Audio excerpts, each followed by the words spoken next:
Welcome back, America. I'm Hugh Hewitt. One of the central committees to the deadlock over the spending limit is the House Appropriations Committee. Juan Ciscomani is our freshman for the year. We always have a freshman legislator on every single year for the 2 years that they're there. Juan Ciscomani from Tucson, Arizona is our guest. Good morning, Congressman. Welcome back. Good morning, Hugh. Thanks for having me back. Now, I remind everyone, you're on somehow a freshman landed on the powerful House Appropriations Committee. And so you have to do budget, you have to spend all the money. Where are you guys on the annual, as opposed to the debt limit bill and whatever goes on there, where are you in the appropriations process?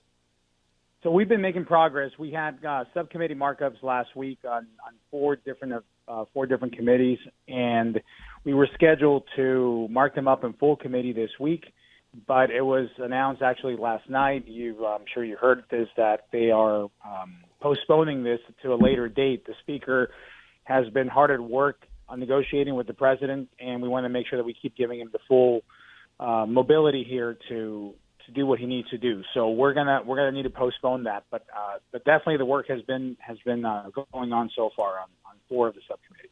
So what is the relationship between the debt limit negotiations and the appropriations bills?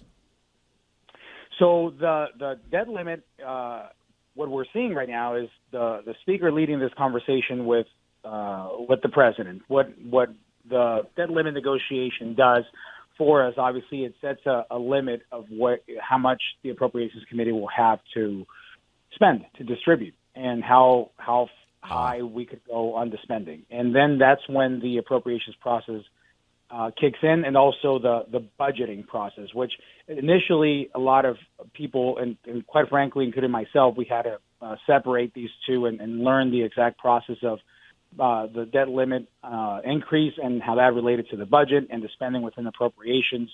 So it's quite a bear there to grasp, but that's how it works. But the starting gun is, I assume we're going to get a deal because default is not in anyone's interest, and we've done this before with Trump and Pelosi and with Obama and Boehner, so I assume we can do it with Biden and McCarthy. I assume the Speaker will bring back a compromise with the President, and that will have a spending cap, and then you and every subcommittee has to work within that spending cap. But here's what I'm getting at. In the spending cap that comes back to you, do you anticipate that the subcap for your subcommittee will be articulated, or will that be something for Chair of Appropriations to negotiate among the cardinals, the leaders of each of the subcommittees? Yeah, well, that's going to be a process between both. That's my guess on this. You're absolutely right in terms of the spending cap on this and on getting it done. This is something that we've had a lot of confidence on the Speaker, and quite frankly, no secret about the different angles of the Republican caucus and the Republican conference in terms of the points of view. And right now, every time I go back home and even here, there's a lot of confidence from the public and from all members on the way that the Speaker is negotiating this. And he's been leading the conversation. What we're seeing the last maybe 10 days or so here, maybe even a week, is what should have been happening over 100 days ago when they first had the first conversation. Then the President iced the Speaker in the House for 97 days before they had the second meeting, only after we had passed the Limit Save Grow Act. Until then, they actually came to the table and started talking to us again. But there is no need to cut it this close to the June 1st deadline. We should have been having this conversation a long time ago, which, again, to your previous point, would have also moved up the appropriations conversation, and people will know what the country will be spending next year. Joe Biden's done a lot of irresponsible things, but I love your term, Congressman Ciscomani. He iced the negotiations until they had 2 weeks in the hopes that Kevin McCarthy would crumble and that the caucus would break apart. The opposite happened. The caucus hung together, passed a budget, passed a bill to raise the debt limit, and obviously just dumbfounded an easily confused president. And now we don't have time. But I go back to what Kevin McCarthy didn't do that John Boehner did is fold early. John Boehner folded. And so the Obama took advantage of that, and they got to this long super deal negotiation, which didn't work up. We ended up with the sequestration. Speaker McCarthy has done a fabulous job. And how much is he keeping even freshmen in the loop? Oh, absolutely. No, there's constant communication. We're having conference meeting this morning. Every week we do that, obviously, and keeps us posted on this. his staff, with our teams. I feel like as much as details have been changing minute by minute almost on this whole thing, I've felt very much in the loop, as you said, even as a freshman. And I don't think it's because I'm in the appropriations committee. My colleagues share this feeling of just feeling informed and to know what's happening. But quite frankly, there wasn't a lot happening for a while there because the president just wouldn't get back to the speaker or any of us to come to the table. You're right. It took that long, and now we're having these conversations in this time.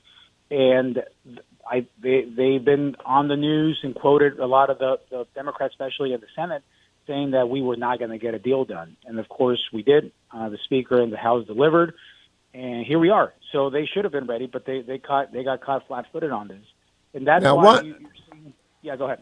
Congressman Ciscomani, the Speaker said yesterday there will not be a cap on defense spending. I can't remember which subcommittee you're on. Which subcommittee of approps are you on? So I'm on labor and H, it's called, and also on transportation and on financial services. So you're going to get a cap, and it's going to be a hard cap. Defense isn't going to get a cap. Does that bother you? That defense is not getting a cap? No, it doesn't bother me at all. That's exactly what we delivered. What we said from the beginning is that defense was not going to get a cap or was not going to get. We weren't going to limit anything on there. The previous plan was going to stand, and also for veterans, and that's what I was about to jump into. So I'm glad you brought this up. Veterans was also another one, and what we're seeing is a concerted and organized effort from the left, trying to put pressure on this by, quite frankly, deceiving the public on what's happening with veterans and defense to some extent as well, saying that we were going to do a 22% cut across the board, which was never the case. We were never going to touch veterans. Quite the opposite. If you see the bill that we marked up last week, it actually increases funding for veterans and for services that they have. So that we are fully funding defense and also veterans and beyond. And however, we are going to have to limit spending, and that's something that I think most people can understand. When you look at where we are, what we're saying is we don't want to be raising taxes right now. We also want to make sure that we are limited spending. And the government is spending way too much money, and we're in this almost $32 trillion debt situation. That's quite an emergency in my view.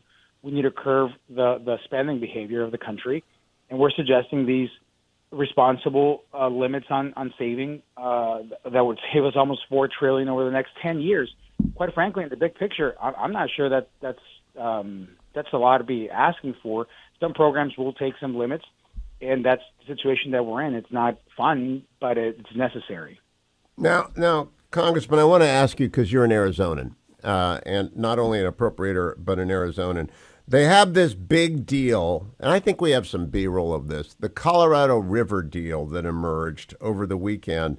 I don't really think it's a deal, because I read the fine print of this thing, and it's Governor Lombardo is a Republican, but your Democratic governor and the governor, Gavin Newsom, they got together. But Tom Bushotsky, Arizona's commissioner of the Colorado River talks, stressed Monday that the, quote, deal on the Colorado River water was not a deal. Quote, it is important to note that this is not an agreement. This is an agreement to submit a proposal, an agreement to the terms of the proposal to be analyzed by the federal government.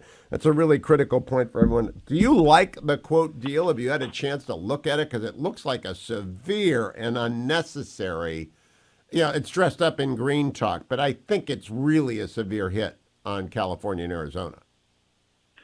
Yeah, no, I have to dive into the details of that. And in Arizona, water is, of course, when you build the fifth largest city in the middle of the desert in the Phoenix area, it's because we've been able to manage water responsibly, and this has gone across both sides of the aisle. Tom Bushotsky was a director for Doug Ducey as well. So he's a good guy. He's a smart guy. Yeah, he's very capable. I met with him last week. I think he was in Washington. I met with him and with the crew from Arizona on this. Of course, you may know I'm one of the co-chairs of the Colorado River Caucus. I didn't know that. Oh, yeah, interesting.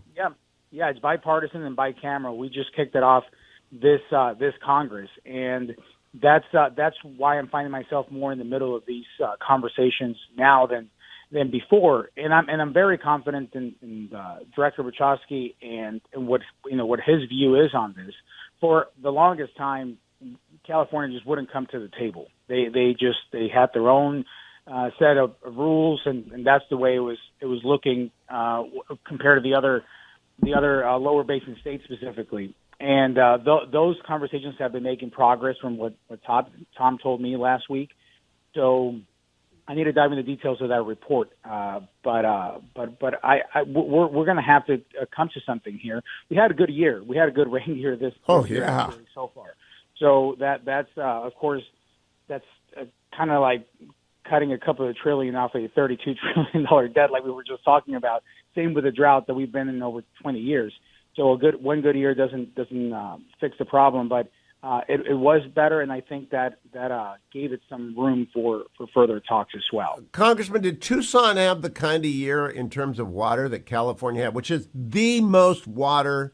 I first moved there in '78. There is nothing compared to what we had this year ever in Southern California. And now climatologists have no idea what's going to happen in California. But did Tucson have rain? We had rain. We had a really good year. I'm not sure how it compares or how far we go in terms of the best year, but we did, and Arizona overall did. But definitely Southern Arizona did, yes. I'll say, so last question, we got about a minute. Your first year on Appropes, have you just been amazed by the number of people who knock on your door in the appropriations process? Well, I don't know anything else. People are coming over to the office, saying hi, being nice, and I'm happen all the time. So I am just like, hey, they like us so much. They're so friendly. Yeah, you're in appropriations and you're in the majority. Oh, okay, that may be why. But no, I think people are sincere. They're coming in with strong requests. Every request deserves its attention, and we're giving it each one full attention. My priority, of course, is Arizona 6. It'll continue to be, but we do this, of course, to make sure that the country's in good financial shape. Juan Ciscomani, that's his Twitter handle, just Juan Ciscomani. Congressman Ciscomani, thank you for joining me as always. I love these updates from the freshmen every year, and I especially love hearing from Juan Ciscomani. I've been on Tucson for 24 years. KVOI is a great affiliate. I love talking to Congressman Juan.